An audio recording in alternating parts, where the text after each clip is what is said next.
অনেক শিক্ষার্থী আমাকে একটা প্রশ্ন করছো করে পাগল বানিয়ে ফেলছো যে ভাইয়া জাতীয় বিশ্ববিদ্যালয়ের অধীনে অনার্স ভর্তি কবে। সর্বশেষ যে আপডেটটা রয়েছে সেটা আমি কথা বলি। এখন পর্যন্ত বাস্তবিক অর্থে জাতীয় বিশ্ববিদ্যালয় অনার্স প্রথম বর্ষ ভর্তি নিয়ে কোনো প্রকার বৈঠক আয়োজন করেনি। তবে ইন্টারনালি আমরা যে বিষয়টা জানতে পেরেছি, এখানে কয়েকটা বিষয় সামনে এসেছে, যেমন বিশ্ব ইজতেমা। আমি আবারও বলছি, বিশ্ব ইজতেমার বিষয়গুলো রয়েছে। তাছাড়া এখানে ফেব্রুয়ারি মাসে আরও বেশ কিছু কার্যক্রম, সামনে রমজান, সব কিছু চিন্তাভাবনা করে তারা শিক্ষার্থীদের প্রয়োজনীয় সকল পণ্য পেয়ে যাবেন শিক্ষা বাজারে। টেবিল ল্যাম্প, ক্যালকুলেটর থেকে শুরু করে সব কিছু খুবই কম দামে এখানে পাওয়া যাবে। ভিজিট করুন তাদের ফেসবুক পেজ, ওয়েবসাইট, অর্ডার করুন। সারা দেশে হোম ডেলিভারির ব্যবস্থা রয়েছে। অ্যাডমিশনের জন্য একটা ফিক্সড ডেট করতে যাচ্ছে। গত বছরের অ্যাডমিশন নিয়ে যে ব্যাপারটা আমরা দেখতে পাচ্ছিলাম, জানুয়ারিতে শুরু হয়েছিল, মূল কার্যক্রম ফেব্রুয়ারি এবং মার্চে চলেছে। অলমোস্ট এপ্রিলে শিক্ষার্থীরা ক্লাসে ফিরেছে এবং এইখানেও এরকমই একটা পর্যক্রম তারা চালু করছে। তবে তারা মূল যে ভর্তির কার্যক্রম, মানে এখানে আবেদন করার ক্ষেত্রে তাদেরকে মূলত সময় দেবে সর্বোচ্চ 10 থেকে 15 দিন কিংবা 20 দিন। 20 দিনের মধ্যে অ্যাপ্লিকেশন করবে। এবং আমরা অন্যান্য বিশ্ববিদ্যালয় যদি আকার ইঙ্গিতে দেখতে পাই, ঢাকা বিশ্ববিদ্যালয় বাদে ঢাকা বিশ্ববিদ্যালয় বেশি অ্যাডভান্স। এছাড়া জাহাঙ্গীরনগর, রাজশাহী, চট্টগ্রাম, তারপর হচ্ছে মেডিকেল, বুয়েট, প্রকৌশলী, সব কিছু মিলে দেখতে পাচ্ছি মূল ভর্তির কার্যক্রমটা তারা এপ্রিলে রাখতে যাচ্ছে। আর জাতীয় বিশ্ববিদ্যালয় মূল ভর্তি কার্যক্রমের অনেক আগেই তাদের আবেদন নিয়ে থাকে এবং সেক্ষেত্রে 2 মাস আগে আমরা দেখি। তো এপ্রিলে যদি হয়, সেক্ষেত্রে এপ্রিলের আগে হচ্ছে মার্চ, তার আগে ফেব্রুয়ারি।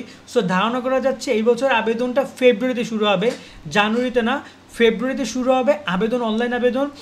দেখা যায় ফেব্রুয়ারি হয়তো মাঝামাঝির মধ্যে আবেদন শুরু হয়ে যাবে এবং ফেব্রুয়ারির মধ্যে হয়তো বা দেখা যায় যে তাদের ফেব্রুয়ারির একটা রেজাল্ট, প্রথম মেধা তালিকার রেজাল্ট ফেব্রুয়ারিতেই প্রকাশ করা হইতে পারে। আর দ্বিতীয় মেধার হয়তো বা মার্চে যাবে, রমজানের মধ্যে। আর মেরিট লিস্টের যে আবেদন, রিলিজ স্লিপের আবেদন, এই বিষয়গুলো হয়তো বা ঈদের পরে শুরু হইতে পারে। এক্ষেত্রে ঈদের পরেও এই যে ভর্তি কার্যক্রমটা এবছর চলবে, এটা তোমরা শিওর থাকো। এক্ষেত্রে কলেজ, আমি আবার বলতেছি, রমজানে একটা টাইম এসে কিন্তু কলেজ বা বিশ্ববিদ্যালয় বন্ধ হয়ে যায়। এই কারণে মূলত বিশ্ববিদ্যালয় ভর্তির ক্ষেত্রে সবাই এপ্রিলে ছুটছে, কেউ মার্চে কোনো ডেট দিচ্ছে না। জাতীয় বিশ্ববিদ্যালয় মার্চে জাস্ট প্রথম দিকে তাদের কিছু কাজ করতে পারে, বাট মূল ভর্তি কার্যক্রমটা এপ্রিলের দিকেই হবে। তবে এখানে প্রথমে যে মেধা তালিকা, সেটা হয়তো বা তারা ফেব্রুয়ারি মার্চেই তারা করে দিবে। প্রথম এবং দ্বিতীয় মেধা তালিকা, রিলিজ স্লিপটা তারা হয়তো ব্যবহার করতে হবে। এভাবে একটা তালিকা তারা করছে বা এভাবে চিন্তাভাবনা করার সম্ভাবনা সবচেয়ে বেশি।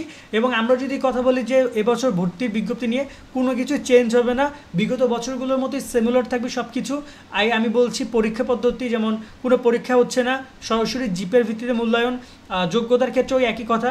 তবে কিছু কলেজে নতুন করে জাতীয় বিশ্ববিদ্যালয় ইনক্লুড হচ্ছে, আসন সংখ্যা বা এই জিনিসগুলো একটু বাড়তে পারে।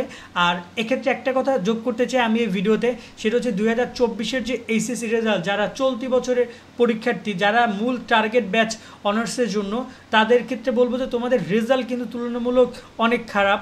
সো অনেক খারাপ বলতে হ্যাঁ, অনেকই খারাপ, গত বছর থেকে একটু খারাপ এসেছে, হয়তো অনেক বেশি জিপিএফআই এসেছে, বাট ওভারঅল পয়েন্ট অনেক শিক্ষার্থী খারাপ করেছে। সেক্ষেত্রে তোমার রেজাল্ট যদি একটু মোটামুটি ভালো থাকে, তুমি ভালো কলেজগুলো প্রথমবার ট্রাই করতে পারো। পরবর্তীতে এসে না রিলিজ স্লিপে যদি তুমি চান্স না পাও, দেন তুমি যে কোনো কলেজে তোমার মতো করে ট্রাই করো। বাট মোটামুটি যাদের রেজাল্ট ভালো হচ্ছে তারা রিস্ক নিয়ে একটা ভালো কলেজে অ্যাপ্লাই করো, এটা তোমাদেরকে আমি পরামর্শ দিলাম। আর জাতীয় বিশ্ববিদ্যালয় যখনই তাদের বিজ্ঞপ্তি প্রকাশ করবে তাদের ওয়েবসাইটে বা সব জায়গায়, আমরা তোমাদেরকে চেষ্টা করব সেই সম্পর্কে তোমাদেরকে জানানোর জন্য যে কবে কি আবেদন শুরু হচ্ছে বা কবে তারা কি তথ্য জানাচ্ছে। আজকের মতো আমরা এখানে বিদায় নিচ্ছি। সকলে অনেক অনেক ভালো থাকবা। আল্লাহ হাফেজ।